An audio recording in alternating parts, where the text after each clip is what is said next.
Let's see the relation between asymmetric and symmetric relations. Now, if a relation has to be symmetric, it should contain two types of ordered pairs in it. One is the diagonal type, which means x comma y, x comma x, or other is symmetric pair, which means x comma y and y comma x. Only these type of elements should be present in a relation. Now, if any of these elements are present in a relation, then it cannot be asymmetric, isn't it?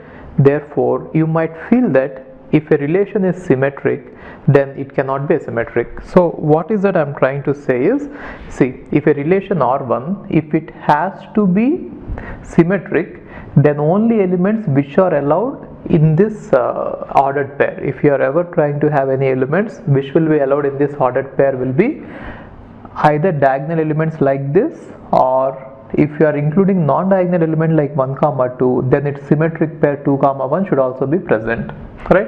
So only the elements of type x comma x or of this type should be present, then only a relation will be symmetric. Now, the presence of any of these type of elements will make the relation is not asymmetric. Therefore, if this relation, this is going to be symmetric, then this is definitely not going to be asymmetric. So you might feel that if a relation is going to be asymmetric, then it cannot be symmetric, or if a relation is going to be symmetric, then it cannot be asymmetric, which means you might think that both are completely disjoint, which means there might not be any relation which is both symmetric as well as asymmetric, right?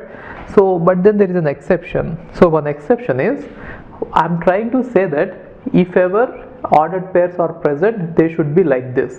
What if there are no ordered pairs at all? Which means if I have a relation like this and there is no ordered pair at all, then it is definitely going to be symmetric, right? So what does symmetric say? In case if there is any element, then there should be its corresponding pair. But if there are no elements, therefore no rule is applicable there. And similarly, it is asymmetric also. Why is it asymmetric? Because it is not violating any principles here. So what is the violation? There should not be any diagonal elements and there should not be any symmetric pairs. Both are not there, therefore it is asymmetric as well. So there is at least one relation which we found out, that is empty set, which is both symmetric as well as asymmetric. In fact, this is the smallest relation which is symmetric, that is smallest relation which is asymmetric. Therefore the diagram, what I'm feeling, I might be wrong, but as of now I'm thinking that the diagram could be like this. The set of all symmetric relations is here, the set of all asymmetric relations is here, and the set of all relations is this, universal. Okay, now can you justify this? Which means, will all these areas really exist? Like if this is area number 1, area number 2, area number 3, and let's say region number 4, is it all these, are they really existing? All these regions 4, are they really existing? So just give an example. Let us say I want to justify region 1. I want to give an example of a relation which falls in region 1. What could be a relation which is symmetric but not asymmetric? If it has to be symmetric, you can just include this diagonal element, it is enough. So such a relation cannot be asymmetric, because asymmetric relation should not contain x comma y.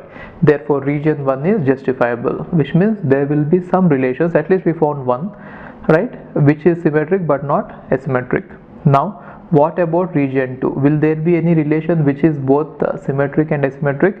We have just found it, right? And in fact there is only one such relation, only one. So one thing you should remember here is n of S intersection A, which means the number of relations which are both symmetric as well as asymmetric is simply 1. Only one relation is possible in the intersection, and that relation is empty relation. Got it? Now what about region 3? Can you give me an example for a relation which lies in region 3, which means a relation which is asymmetric but not symmetric?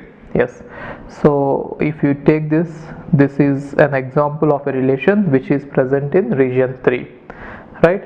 And what about region 4. Can you give me an example of a relation which is neither symmetric nor asymmetric?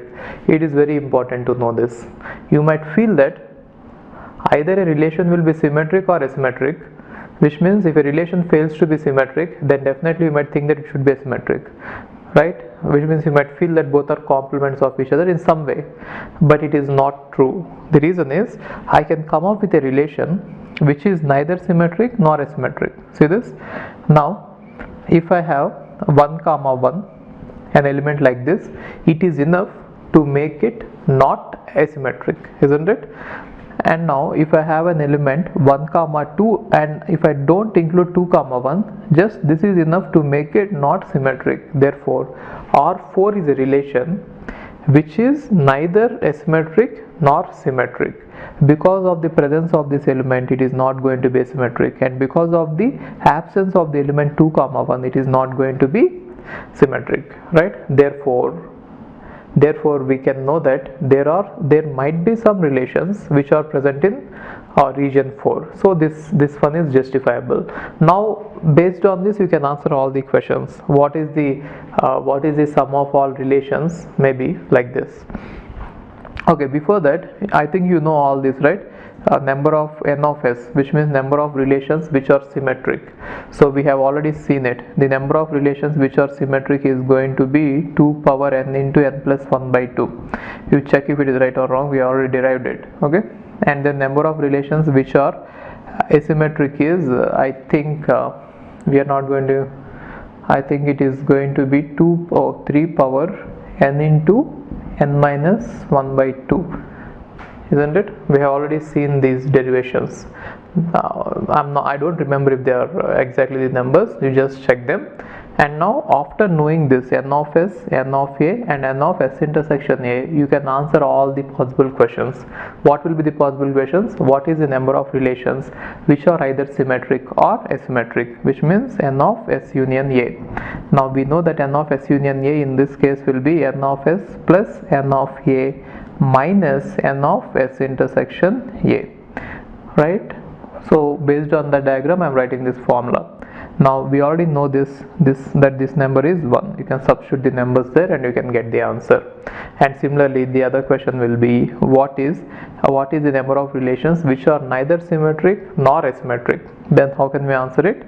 N of s union a complement. This is what they are asking.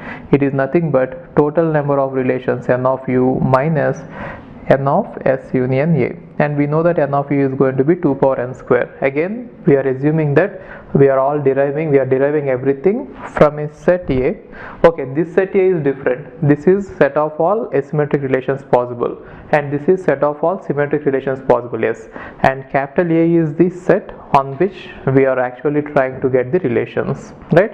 So capital A is the set containing n elements on which we are talking about the number of relations possible. Therefore n of u is going to be 2 power n square. And other questions like this: what is the number of relations possible which are symmetric but not asymmetric? We know this, only one relation is there, right, which is symmetric. So it is nothing but n of s minus n of s intersection a, right? So you have to subtract from n of s minus 1 because we know that s intersection that, right? And similarly n of s a minus s, number of asymmetric relations but not symmetric, is going to be n of a minus 1. We know that why am I writing 1 here? Because we know that n of s intersection a is equal to 1, right? So this way you can answer all the questions which are combination of symmetric and asymmetric relations. Okay. Hi, if you are planning to do masters, then doing masters abroad is better than doing masters in India. I'll give you all the reasons. So, first reason is, out of 1 lakh students who take GATE every year, there are only 500 seats in old IITs. So all the IITs put together have an acceptance rate of 0.5%, and IITs, universities better than IITs, they have very good acceptance rate like 30%, 40%, but all the IITs put together have an acceptance rate of 0.5%. And if you are working hard to get into IIT Bombay's ranking is 177. and IIT Roorkee's ranking is 400. If you are happy to get into IIT Roorkee, then getting into universities better than IIT Roorkee is easier compared to getting into IIT Roorkee. And looking at the salaries for computer science, for software jobs, if you have done your masters in computer science in US, the salaries are ranging from 80 lakhs per year to 1.2 crore per year. So even if you take an average of 1 crore per year, your savings will be much higher than the salaries in India. After taxes and your cost of living, you can easily save 40 to 50 lakhs per year. And in India, the maximum jobs that you get is around 30 lakhs. So your savings will be much greater than the salaries in India.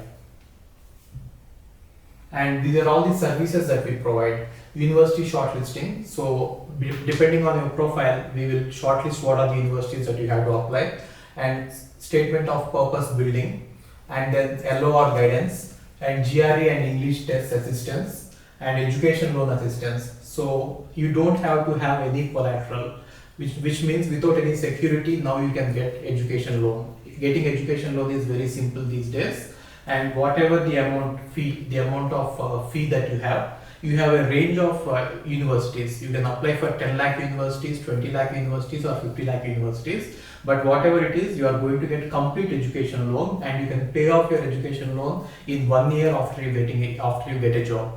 And then we do visa assistance, mock visa interviews, and then connecting with the university alumni. So now you might ask why we should join Game of Visas. So the answer is we have 90% success rate, 99% success rate. And these are all the destinations that we guide the students to. So we guide students to any country that you want to go. So now it is not just USA. We guide to UK, Germany, Australia, Canada. So we guide students to all the countries. We work with all the destinations. And if you are interested in going abroad, you have to just drop us a message on this WhatsApp number 9494 555 454. Okay, thank you.